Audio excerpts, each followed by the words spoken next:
So I'm here to do my April wrap-up video for 2026. I just noticed that the last time I did a wrap-up video was the same time in April 2025. So it's been a year. The month of April that has just gone, I have read in total 8 books, and I will be here to talk about it and rate them with you. Starting with my first book, it is The Long Game by Rachel Reed. This is the second book to the Heated Rivalry series if you are only following Shane and Ilya's story. So I read the first book, which is about Kit and his guy, and then I read the second book because I watched the series. And then I decided to skip everything in between and go straight to this one, which is a follow-on from exactly where we led off in the second book of Heated Rivalry, and also the series if you watched it on Netflix. We're going to be talking about our favorite rivals who are actually not rivals at all if you know the story of the first book. I do think you need to read the first book of Heated Rivalry in the series, or at least watch the series, to sort of know what's happening and then the build up to it. Potentially, if I read the other books as well, I would have known some of the characters that do make cameos in this book, but I don't think it affected how I enjoy the book or not by knowing the other characters in it. Maybe we'll just have a little bit of an Easter egg moment, but without them, I think that the book can still be a good read. Now, we pick up 10 years after the chaos of Heated Rivalry, as I was saying, where they are together.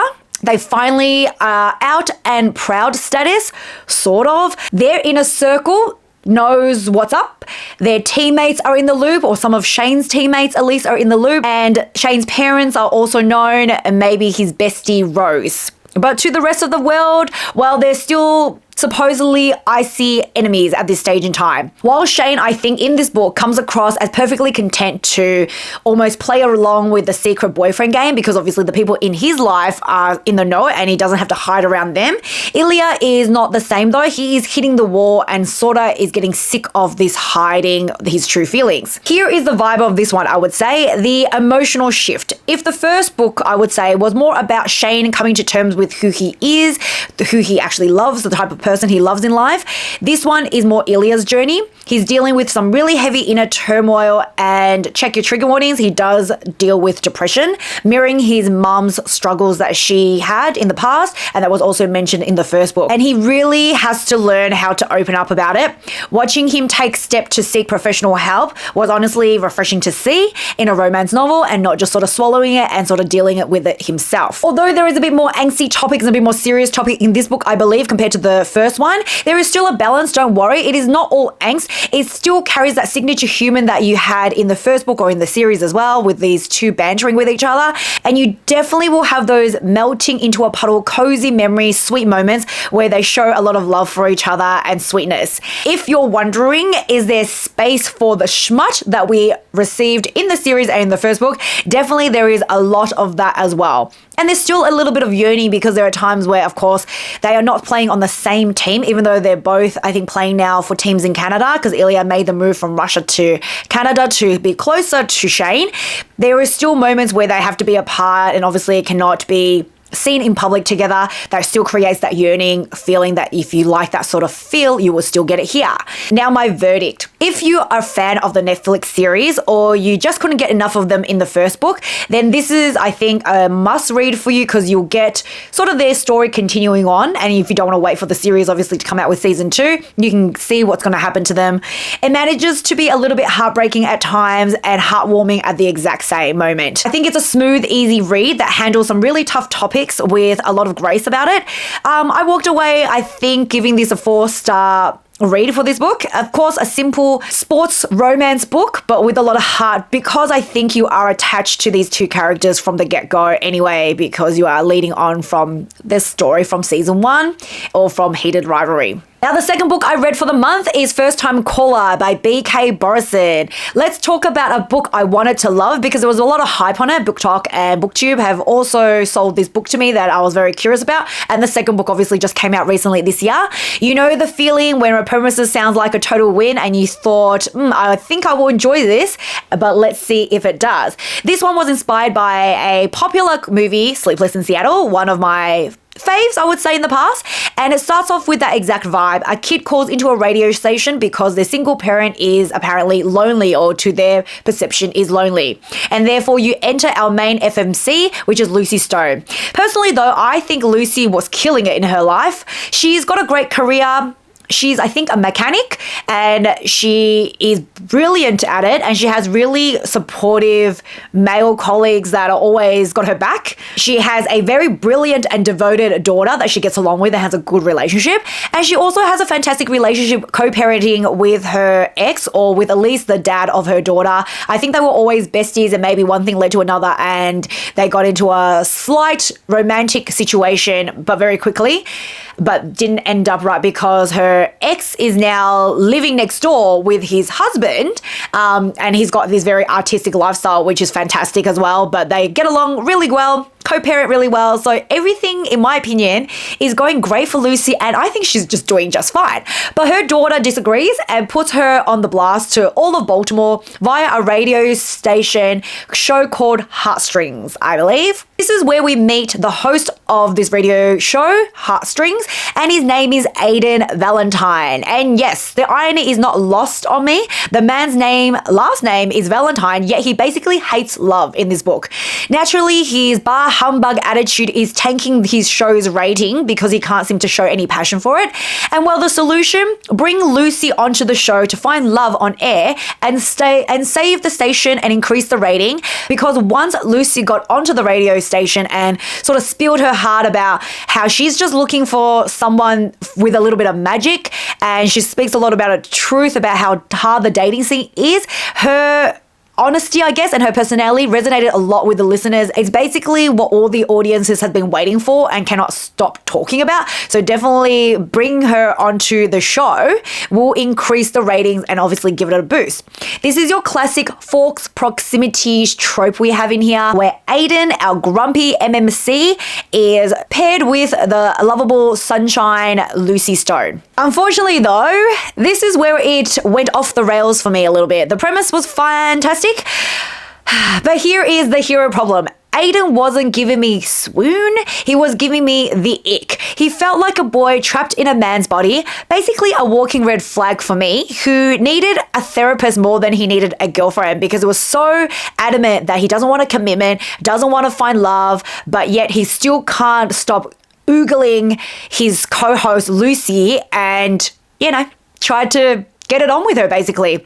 Missing ingredients, I would say, in this book. I could feel the lust between the two characters, especially from Aiden's side, where he was just pretty much lusting over her. Aside of the flirting that they might have and a little bit of banter, I simply think there just wasn't enough plot to keep me hooked in the story. Falling in love in 300 pages is great, but to me, that doesn't sustain the whole book, and I still need a plot and a story to go with it, rather than just see two people fall in love, one totally into it, which is Lucy, and Aiden, who is, regardless of him saying that he needs to stay away, just can't simply stay away and still gets schmutty with her, but then at the next moment turns around and be like, no, I don't want this commitment. And I just think that's not a vibe for me. The saving grace though for this book, Lucy was actually, I think, a fantastic leading lady, and the side characters were absolute gems who kept me sane throughout the story and the read. The flirting was decent and there was some genuinely cozy moments, but definitely not enough for me to fall in love with Aiden and their love story together. At the end of the day, it just didn't have that movie magic for me that Sleepless in Seattle had, and I didn't really understand why Lucy, in reality, would choose Aiden at all. So that being said, because I wasn't hung up on the MMC and I think Lucy could do better, I ended up giving this a 2-star rating. A perfectly well written book. Obviously, the author is very good at writing these situationships, but I think the author failed to produce a male lead that I could root for and wanted him to win. All right, so on to my third book for the month. It is a romance fantasy, How to Find a Nameless Fae by AJ Lancaster, I would say. Now, this is a fairy tale retelling, and I love a retelling. This is a retelling of the classic Rumpelstiltskin story. And for those of you who may not know this story, I'm just going to do a quick recap of the classic story first, and then you'll see where it sort of retells in a really, I think, quite clever way. So the tale of Rumpelstiltskin is basically a masterclass in why you should never make promises you can't keep, and why fake it till you make it can go horribly wrong in life. Here is the breakdown of how the chaos unfolds for this classic story. All right, so the story kicks off with a poor miller, a farmer also, and he for some reason decides to brag to the king of his area that he has a really special daughter with special talents. She can spin straw into gold. And the king, being a greedy little locks the girl in a room full of straw and tells her, spin this into gold by morning or I'm gonna have to you. And, do what kings do back in the day. Now then the bargain is struck. As the girl is panicking, sitting in this room, panicking and wondering what she would do, a strange little man appears and he offers to do the work for her, but for a price. So at night 1, the first night that she's locked away, he spins the straw into gold in exchange for one of her necklace. Obviously the next day the king is thrilled, but being such a greedy little he demands more and locks her up again and say, do it again tonight. So then she goes back in. Luckily this little man appears and he says, I'll spin the gold for you again, but this time you give me your ring, which is obviously the other item that is sort of worth on her, and I'm pretty sure that's pretty much all she's got at this point in time. But then the king says, I want more, and in promise for more gold, what I'll do is once you spin it for one more night, I will marry you and make you my queen. So the girl has nothing left now to exchange with this little man to strike up this deal to spin gold for her for another third night. So he says, okay, well, if you've got nothing valuable on you now, maybe later when you have your firstborn child, I can have your firstborn child, yeah? And because she was desperate and she wanted to obviously get out of this alive and also eventually become queen, she desperate and agrees to the bargain, and the bargain is struck. Now we come to the new queen's dilemma. This young lady does become queen as promised by the king, so even though the king is greedy, he at least keeps his promises, and a year later she has a baby. The little man shows up to collect because that is the deal. The queen is devastated and begs him to reconsider. So he gives her a loophole, a little outside of the bargain. If she can guess his name within 3 days, then she can keep her child and he will disappear and leave. Now this is what happens. The queen spends 2 days trying to guess every single name under the sun, from Caspia to Malachi and whatever other name that you can think of that might fit, but fails. And then on the 3rd day, one of her messengers luckily spots the little man dancing around a fire in the woods, singing a song that reveals his name. Tonight I'll bake. Tomorrow I'll brew. After that, the queen's child I claim as my due. For nobody knows and nobody can tell that my name is Rumpelstiltskin. Rumpelstiltskin! So then at the end of this classic story, when the little man returns, the queen calmly reveals his name. In most versions of Rumpelstiltskin, he is so furious that he stomps his foot so hard into the ground that he sinks in, and in his rage, he literally rips himself in two. This story is a huge trope in fantasy and thrillers, and it's the ultimate high-stakes bargain go wrong. Now, let's dive into the retelling that's asked a really cool question of what if question. We all know the Rumpelstiltskin story now, but this book's asks, what if this creepy little man never actually shows up to collect the debt and sort of just leaves the child at bay and he goes his merry way doing whatever he's doing somewhere else? This is where we're introduced to Princess Giselle. She is the firstborn of the queen, and she spent the last 40 years, yes, a whole 40 years, waiting for this evil fae sorcerer to come and collect her and claim her, because he's never shown up. She's basically become a royal outcast. Her curse that she's put on her for being the first child and being like in a bargain with this sort of sorcerer has turned her life quite chaotic, and it means that her curse affects not only herself, but affects the people around her, so that when they're around her, they start to feel very uncomfortable and unwell and maybe even repulsed by her. So basically she's spending her whole entire life being shunned by everybody in the kingdom, and no one can get close, no one can touch her, no one can hug her, and she's just lonely and unhappy and could not move on with her life because she's just been waiting here, waiting for it to come and sort of take her and then be rid of from the kingdom.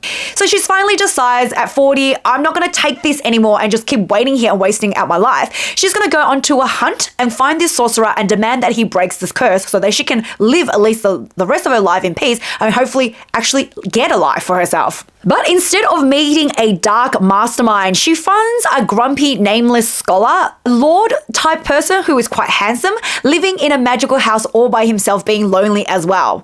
Also, this man has cat ears and a tail. Never explained why, but I think it's because he's just a type of fae that can sort of shapeshift into different animals, and cats are one thing, and he also has a lovely little cat cat as well living in his house, so it seems fitting for his character. He wants nothing to do though with Giselle. She's a knife-wielding spinster who on first arrival basically stabs him in the arm, and he's like, what are you doing here? Get out of my life. But thanks to the ancient debt at this curse, they are now magically tethered together, and neither of them can leave each other for very long. Otherwise, they feel this humongous pull that always pulls them back together. They therefore have to find his name ASAP before the actual villain of this story catches up to this grumpy scholar and ruins his life.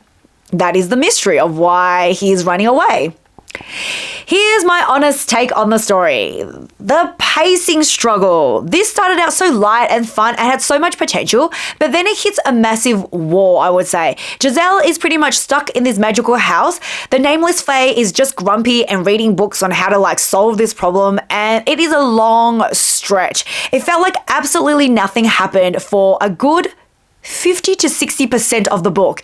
And a lot of people might have not finished it, but I have that need to finish a book once I'm started, and once you're 50 to 60% in, you're like, I'm just gonna slog it out and get it done. Then you've got the character gap. Usually side characters help me power through a slow middle. So if you've got funny characters, interesting characters, or lovable characters, I will forgive a slow slogging plot.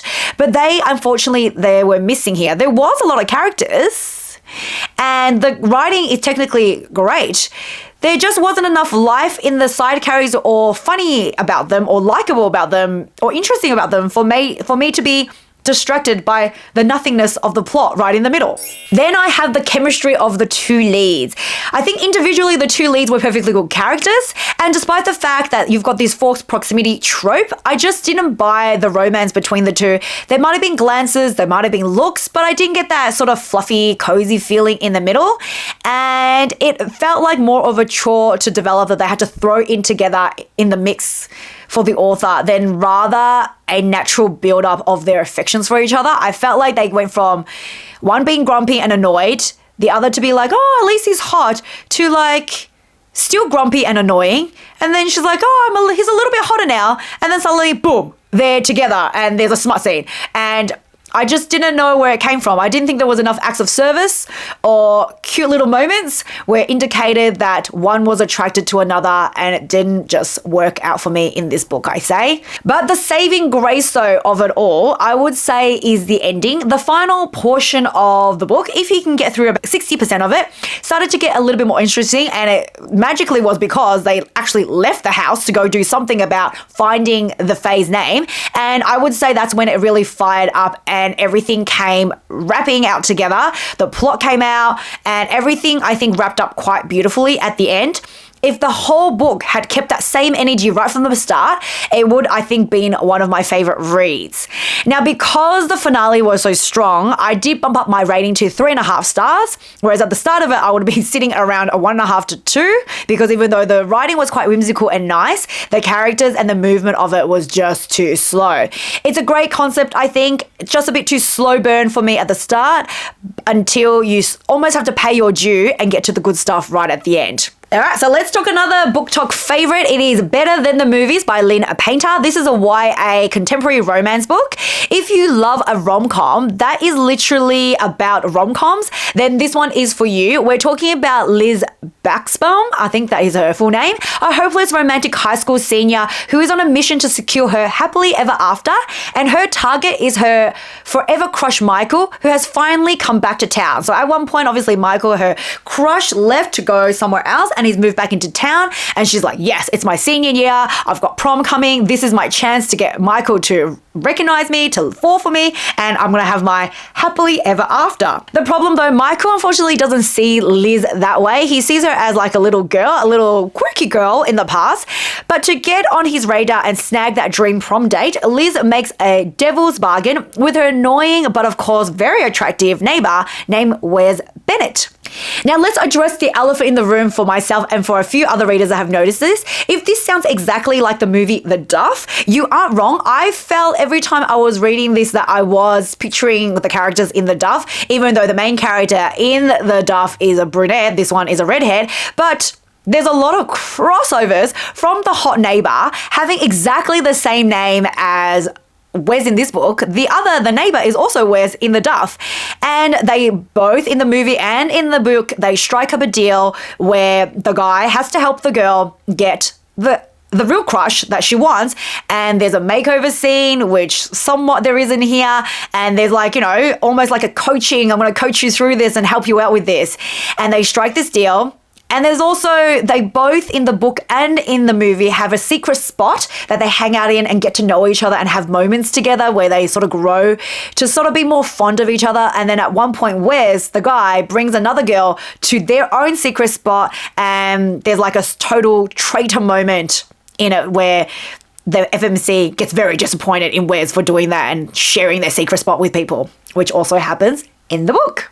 But I did love this book, and I'll just tell you why. There is so much witty banter and yearning in this book. Lynn Painter, I think, is a master of this genre. The back and forth between Liz and Wes is top tier, and the yearning levels are exactly what you want in a YA romance. I think most of it you get from Lizzie's point of view, but you can see all the little acts of service that Wes does to help Liz out, from basically, unfortunately, at a party, Liz gets thrown up on by a girl that's just had a bit too much to drink, and Wes helps her out and gives her his sort of sweats to change into. There's another time where they're playing sort of basketball as a group of friends, and I think she gets whacked in the face by a basketball and her nose starts bleeding, and it's Wes that takes care of her and makes sure that she's okay. So even without sort of getting his point of view ever in the book, which I generally don't like the guy's point of view, what I like is the girl's point of view misinterpreting what he's doing, that he's just being, a friend, or he's helping her out because they've struck up a deal,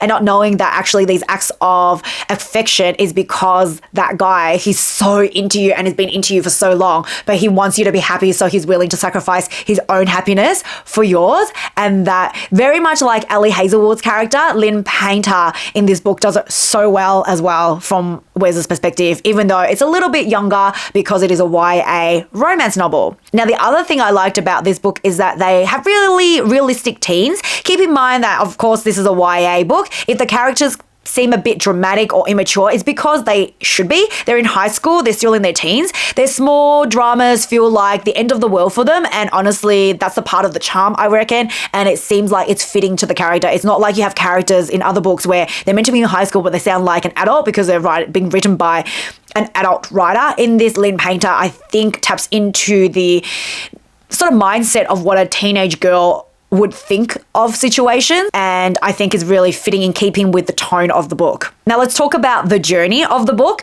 Even though the plot is really predictable, right? It's any simple rom-com movie. As I said, if you know the Duff, you assume this is going to end up like how the Duff did. It is a happy ending, but it was still a joy watching Liz sort of realize that the boy next door might actually be better than the ideal man, and that she's been imagining in her head for all this time.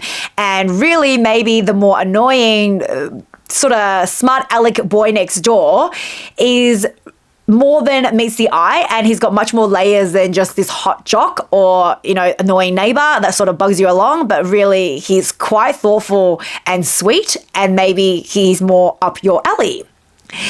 I think the only reason I didn't give this book a perfect score is that in the middle, at sometimes it felt a little bit repetitive.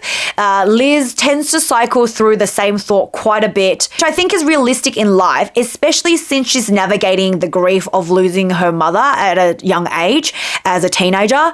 But in a book format, I think it slowed the pace just a touch, especially when she has sort of deep and meaningfuls, maybe with her best friend, with Wes, or even with her stepmother. And it seems like she has sort of not completely solved it, but at least come to the realization that, if dwelling on this situation doesn't help my situation, and you think in the next chapter she's about to move on to something else, her thoughts come back to exactly the same spot as she had it before she had the deep and meaningfuls with any of her sort of friends and family, which made it feel like I was just repeating a little bit of a cycle. Regardless of that slow middle though, I'm still giving this a glowing 4.5 stars because it is so cozy, it is funny, it made me laugh out loud, and I think it is a really light read, and it gives gives you a good time if you're just looking for that little bit of lighthearted reading. All right, April must have been my month of romance comedies because I went onto another one, which I think is popular and it got rated really well on Goodreads. I think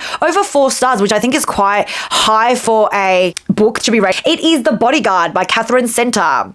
Well, let's just say I have thoughts on this book. This book was a 2022 Goodreads Choice nominee and has a massive following, as I was saying. So while I went into this expecting a total banger, right? A bit of funny, haha, predictable, sure, but lovely yearning, a bit of great character dialogue, but instead, I was left feeling like I was reading a Wattpad fever dream and not in a fun way. The story follows Hannah Brooks, who is a bodyguard, who apparently looks more like a kindergarten teacher than a tactical expert. She's hired to protect a massive superstar celebrity, Jack Stapleton, because he has, wait for it, a middle-aged corky breeding stalker and is in danger of this stalker. Look, I can handle a ridiculous premise. That's okay. That's part of the charm of a contemporary romance.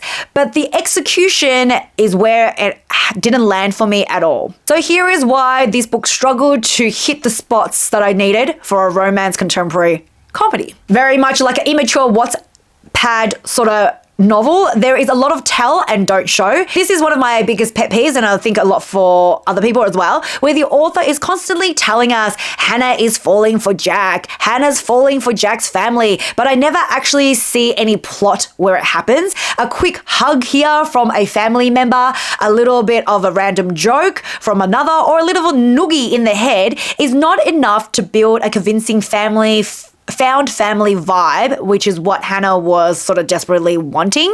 I wanted to feel the connections between her and the family and not just be told they exist by lines and lines of dialogue that Hannah's like, time has passed. I love his mother. She hugs me. I love his father. He gives me noogies, and the jokes and the looks and the stares. And that's just lines. It's empty lines that have no backing or substance behind it. And then we have the trope soup all mixed into this book where the author was trying to hit as much tropes as she possibly could, I believe. We've got the forced proximity because Hannah has to work and look after him as a bodyguard. You have the fake dating because Jack doesn't want to worry his family that he's got a stalker. So instead of saying, hey, this is my bodyguard, he's like, hey, this is my girlfriend, and we're dating and it's all into one because Jack's mum is sick and he has to head home to sort of help look after her in a Texas ranch, and Hannah needs to go with him to look after him and protect him from the stalker, and therefore she's now his girlfriend, and that's how it's played along. She has to keep close to him all the time. And it should have been a slam dunk because there was so much tropes in there, but the character lacked the depth to make me care and to make these tropes work for me. Then you've got the X factor in here. In order to make Jack, our MMC, look like a catch, the author throws in an ex-boyfriend who is basically a cartoon villain of a bad partner or a bad ex-boyfriend. If you have to invent a ridiculous, terrible ex just to make your leading man look decent in comparison, I would say it usually means the lead character isn't doing enough on their own. Let him be good for her based on his actions, but he doesn't. The only thing he does is he sometimes mocks her. He taught her how to sort of ride a horse, but in order to make her like get on a horse, he calls her chickens and makes buck buck noises at her, and that is not cute or charming and just very high schoolish. If the last book had the author Lynn Painter write the character correctly in their age group, this writer has written her characters who are meant to be, I think, in their 20s or even early 30s, like they were 12 or 13. And bucking at a girl is not something that any woman should find attractive, let alone our make-believe FMC in this one. So it's just icky. And let's talk about the ick factor.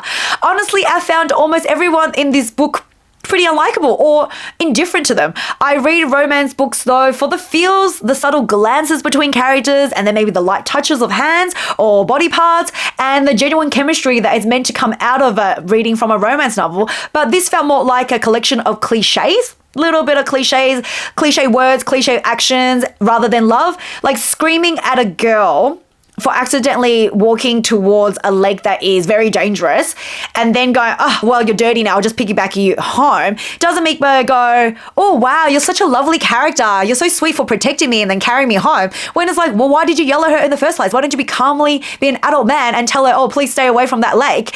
and because it's quite dangerous, and she does possibly accidentally still fall in anyway, then you rescuing her is a much more nicer story than you yelling at her first and then be like, oh, you're dirty now. I'll just pick you back. Oh, okay, swoon that never existed in the first place. I think the only reason why I didn't rate this book a perfectly fat zero, is because I guess on a lot of Goodreads you don't give zeros. But also I gave it a little bit of a bump up because I'm generous, because the ending wrapped up quite neatly and I like that. Loose ends were sort of all tied it up together, and I don't think any sort of story plot line was left unturned. So at least you've got that. It was unfortunately a little bit of a struggle for me to finish at the end of the day, but I did it because I'm a trooper, and I end this with 1.5 stars.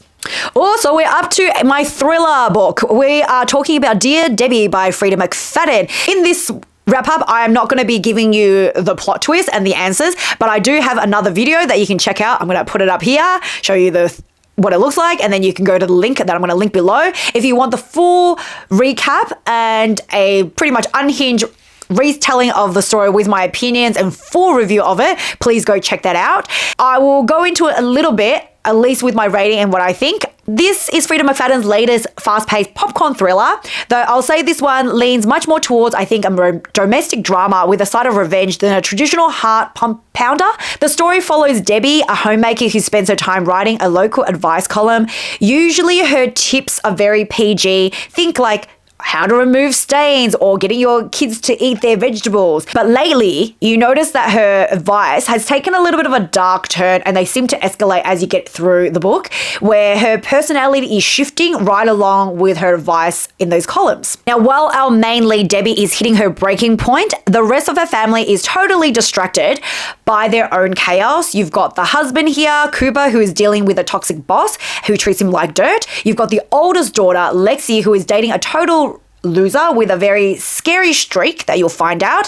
And then you've got the youngest daughter, Izzy, who just got kicked off her soccer team and isn't saying why to her mother or father of why this is happening. She just says, leave it alone, creating its own mystery. Fed up with obviously being a pushover and dealing with neighbors she can't stand, something in Debbie finally snaps and she enters her revenge era. And we basically follow her along as her petty plots of revenge escalates into a full-blown sort of felony revenge plot.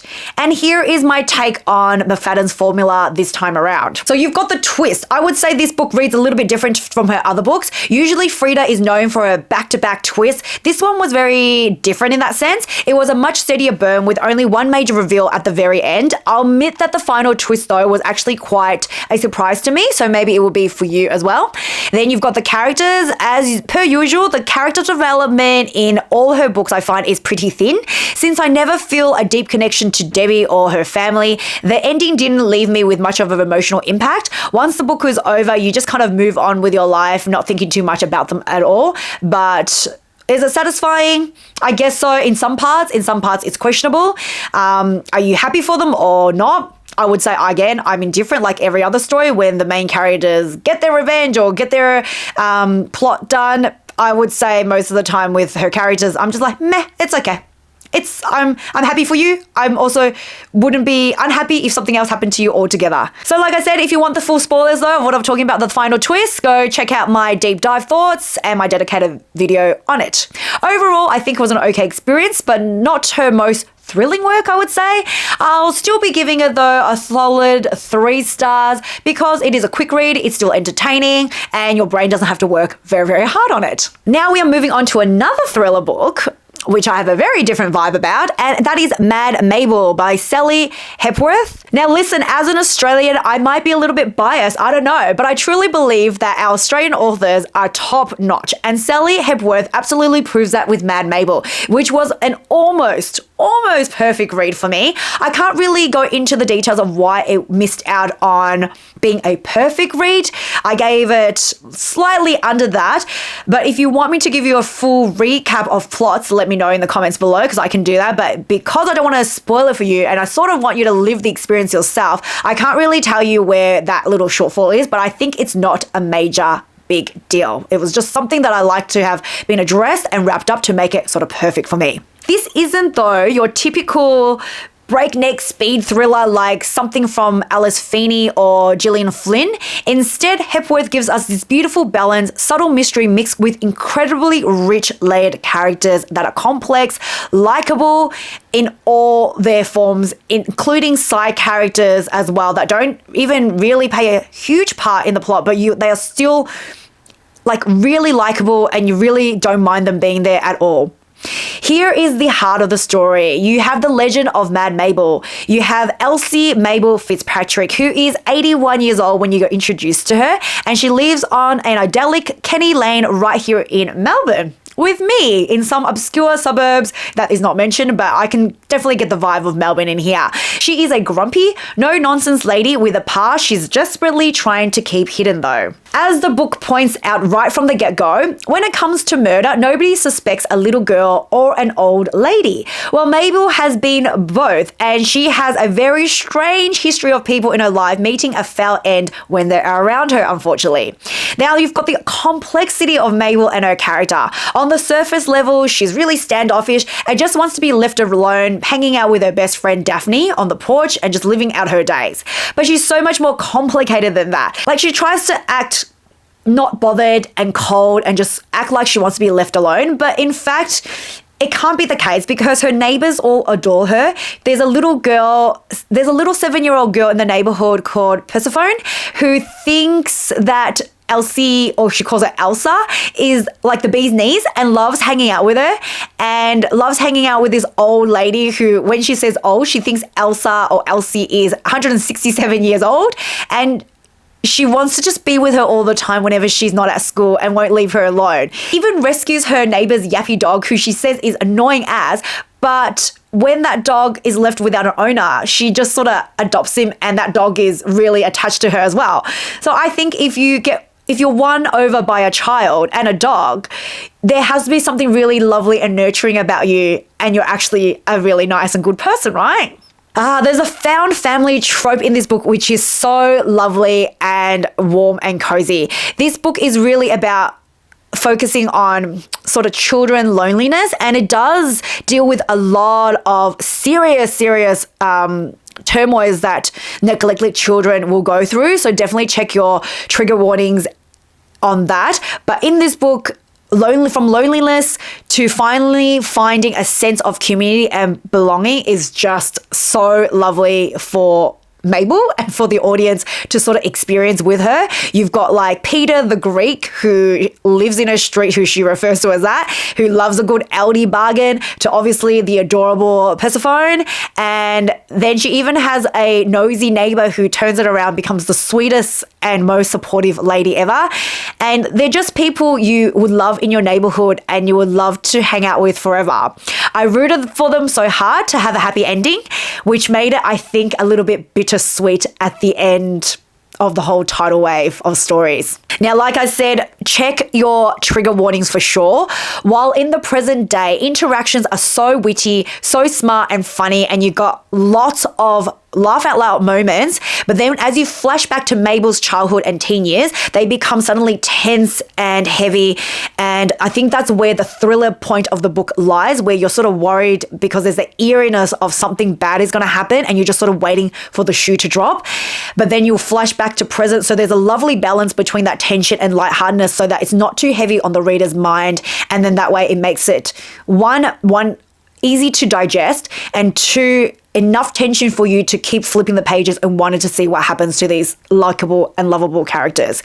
It's definitely a story of survival, I would say. I think it's definitely a story of resilience and survival, especially for a world where a lot of the people did not want Mabel to win. And I think it will leave possibly you teary-eyed. It definitely left me teary-eyed, depending on the type of reader you are. Some people boohoo easily, like I do, or some people are a bit more stoic than that, and you might not feel it, but I think you will still feel the emotions for these characters. It is, I think, so rare to find these days a thriller with this much heart and such deep lovable character development. It's a story, like I said, about resilience and goodness despite a dark upbringing. And the ending is, for me, a little bit of a heartbreak, but also very sweet and almost complete. And because for the almost complete, this is almost perfect. So I had to rate it at a 4.75 stars, almost there at 5. I mean, twist my arm a little. I can forgive that little bit of thing that I wanted to sort of have the author mention to finish it up, but you could twist my arm and it could definitely be a 5-star perfect read for me. All right, we have come to my final book of the month, and I've gone to romance fantasy, which is a lot of the genres I do like to read, and it is Rites of the Starling by Denby Perry. So let's talk about the second installment in the Shields of Sparrows series. To get where we are now, I think you definitely have to push through the first book, where we do meet the main FMC, Odessa Cross. She was the overlooked princess forced into a political marriage with the mysterious Xavier and sent to a monster-infested kingdom that she just did not want to go to. In the first book, Odessa journeys across a dangerous land with her sort of new husband and also a hostile guardian named Ransom. We are told constantly that throughout the book, she is transforming from a sheltered noble princess who doesn't get noticed into a warrior princess. But if I'm honest, I never really saw that evident in the first book and I did not like it. And I actually rated it quite low. In most of the battles that happened in the first book, I think she was just pretty much sidelined. I mean, she gave it a go, but at the end of the day, she either had to be rescued by the guardian Ransom or some other random person, and they had to sacrifice themselves because she was not, up to par with a warrior finesse. And I didn't see that she was now a different sort of girl. Plus, Ransom, the MMC, the real love interest of the book, not Xavier, despite being the real warrior in the book, he was grumpy all the time and he's super rude to the FMC, which I didn't like, and it gave me zero charm. I don't like MMC that is rude to his FMC. You can be grumpy and you can be silent and you can be broody and you can just be like a little bit indifferent. But I think being rude crosses the line for me and I don't like that character. So therefore, book 1 was a bit of a slow burn ball for me. But I noticed this book came out and I was like, I feel like I can't just not finish the series, even though there's one more book to go. But I'm like, I guess it's there, so I'm going to read it and let's see what happens. But luckily I did, because then this book too, it was actual total surprise for me how much I liked it. At the end of the first book, Odessa and Ransom are separated, but I'll be real, I wasn't even checking for them. I didn't mind. I didn't care. I didn't care if they stayed separated for the rest of their lives. Meh, whatever. I thought maybe I'll give it a chance, and if it bored me, I'll just, move on and maybe try to DNF it. But there was new characters introduced that really enticed me. The people who truly enticed me into Rites of the Starling were a brand new couple, and they were Caspia and Andreas. So Caspia is a new princess who is actually fierce and a warrior, and she can fight. And she has the same signature curly red hair and eyes as Odessa, our main character, which sort of indicates to you that definitely there is going to be some relation, or maybe at least they're from the same sort of world, because Odessa said she was always different because her eyes were different to her family's. And you're thinking, oh, maybe she was never part of that world and was part of this world instead, because Caspia has some secret abilities of her own. Andreas then, her MMC, is her doting, simpy hero, is the type of man that I want in all romance book. He's a nobleman living in exile who rescues her after she falls into a river after a battle.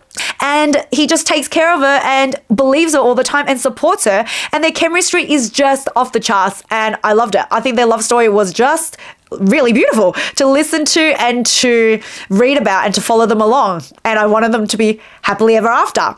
So in this second book, you have Odessa's point of view as she's trying to get together and find Ransom again. And then on this other flip side, you get Caspia, who is doing her own journey, and you're hoping that the two of them will collide. So you've got the plot of Caspia, who is journeying across the ocean to Calandra, and Calandra is a place that Odessa is also traveling to or getting towards. So therefore, you're expecting the two characters to collide, because for Caspia, she's going there to fulfill her Rites. What is the Rites? The Rites is a ritual to become a shapeshifter, because Caspia's special ability and her whole family's ability and all the women that come from that area is that they're powerful women who can shift into monsters and animals, and that is the women of the Starling and what their family possesses. So you're sort of thinking, maybe Odessa being like them with her hair and her eyes and her sort of look. Maybe Odessa is also a shapeshifter as well. But it's hard to delve sort of any deeper into that without spoiling the ending for you. But as always, I do recap videos. So if you want one for this book or even the first book or both, you can tell me and I can spoil it all for you. Well, then let's just skip over the plot little twists since I can't go into them too much apart from giving you that very brief overview. But here is my verdict for the pacing. The pacing, it's still agonizingly slow at times, very, very much like the first book. There were chunks of the book that felt like filler words just taking up space without moving the story along. They're just like Odessa having thoughts, Caspia having thoughts. It's like, okay, please have thoughts while you are moving to the destination that you need to be at or where you need to fulfill a destiny. Please think and move at the same time, which I think is possible. And then you've got the romance. Now, this is what saved it for me. The love story between Caspia and Andreas actually got me teary-eyed at the end and is the characters that I wanted to hear about more and more. When I got back to Odessa trying to reunite with Ransom, when they were found or not found, I just didn't care. And even if they were together, I was like, meh. And when the smut was together, I was like, meh. So all I cared about was Caspia and Andreas, and I found myself sort of moving along faster when it's about Odessa and Ransom, whereas I wanted to sort of spend a little bit of time with the new couple. Now, the twist. The final reveal, I think, was quite interesting enough to definitely anticipate waiting for the final book because it is definitely setting up the final book for a huge epic battle between good and evil, and the twist is finding out who is evil and who is good because a lot of the times in the book, I guess the characters are a little bit grey. You don't know who the good people are, who the bad people are. You just know something is up. But at the end, you are very much revealed. You finally know where the real battle lies. And I think the third book, hopefully, lives up to my expectation of it, is like the good coming together, realizing what to do with the big bad, and hopefully getting their happy ending. I think in the third book, I will be looking out for, will we finally see Odessa become the warrior the author keeps telling us that she is? Or will it also fizzle out very much like this book? I guess let's wait and see, because Caspia and Andreas carried this book on their back for me. I'm giving this a 3.5 star rating just for that couple alone. If you manage to get through book one, this second installment I think is definitely worth a jump. And then I know a lot of people have loved the first book, in which case I think hopefully the second book is always also just as good for you, if not better, because I think the love story between the new couple was a much better read for me. So that is my wrap up for April 2026. Did you read any of the books? Did any of them sound interesting to you or enticing to you? Maybe you had some different opinions to I did, which is totally fine because everybody has different reading preferences. If you have any books to suggest for me to read, please leave it in the comments below. Thank you so much for listening to my rambling, and I will see you on the next one. Bye.